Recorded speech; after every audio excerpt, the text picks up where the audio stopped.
It's 11:30 a.m. and Team Great Plains takes the ice for warm-ups at New Hope Ice Arena ahead of their scheduled tilt with Team Southwest. For many players on Team Great Plains, just getting here is an adventure in and of itself. Perhaps no two players know this better than Great Plains D-man Carter Bailey and forward Grant Slakinski.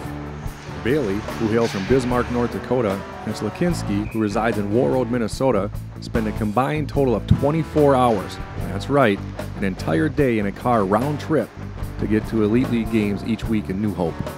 I have a football game on Friday night, usually drive about halfway, 3 hours, stay in a hotel, and then get up around 6 or 7 to drive to New Hope. So it takes about 6 hours to get down here from Warroad. Leave after school on Friday around 4 o'clock, get to the hotel around 10:30, go to sleep, wake up, and then we can play. Now that we have the how settled, it's important to understand the why. It's awesome.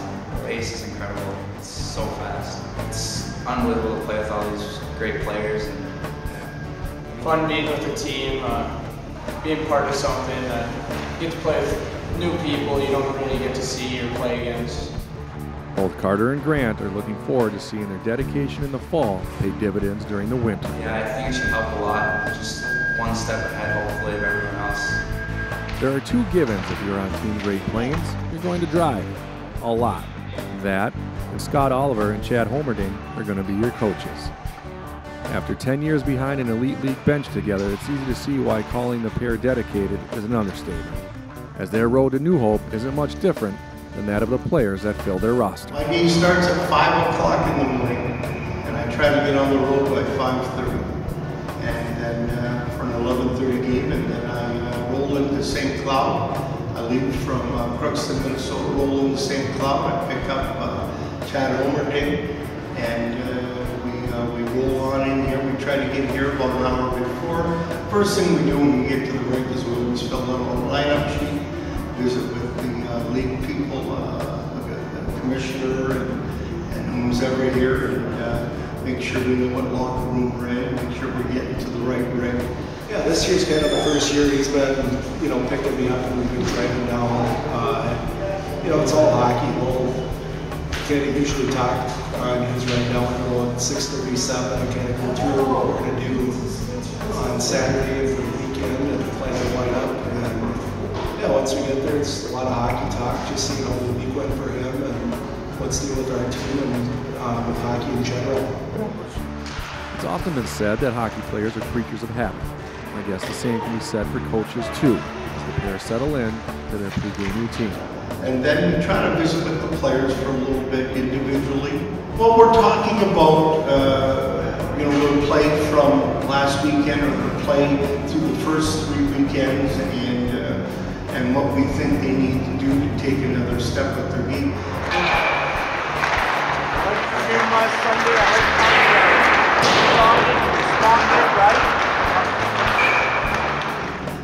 We don't have the advantage of practice during the year.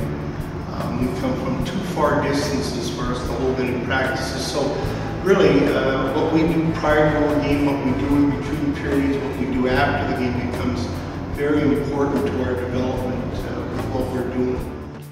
After a decade in the league, not much has changed in the duo's approach to coaching and player development.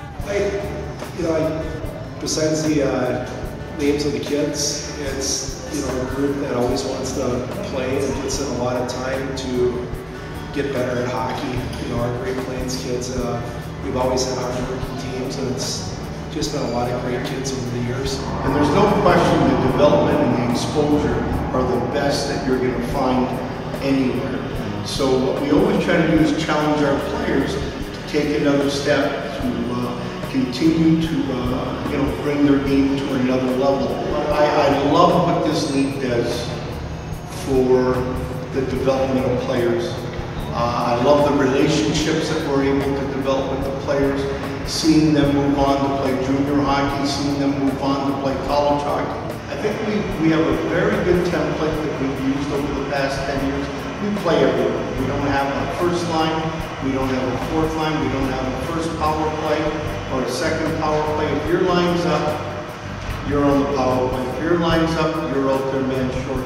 But we expect everyone, we hold everyone accountable and responsible for what they're doing on the ice, but we want to develop them all so when they head back to high school hockey, whether it's in northern Minnesota or whether it's in North Dakota, that they're going to be leaders on their high school team. We asked the players why they spend a half day per weekend in a car just to be involved in the Elite League. I guess it's only fair that we pose the same question to their coaches. I love seeing players improve. You know, you watch a team kind of grow and kids buying in and playing as a team. You know, that's one of the most rewarding things in coaching. We're very fortunate in the state to have such a good youth hockey program and high school hockey and anything we can do to keep our players playing community-based hockey and representing their community.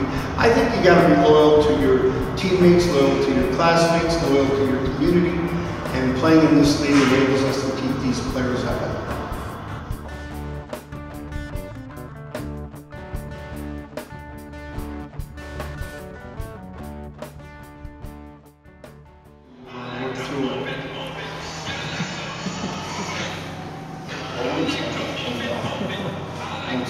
That's all right.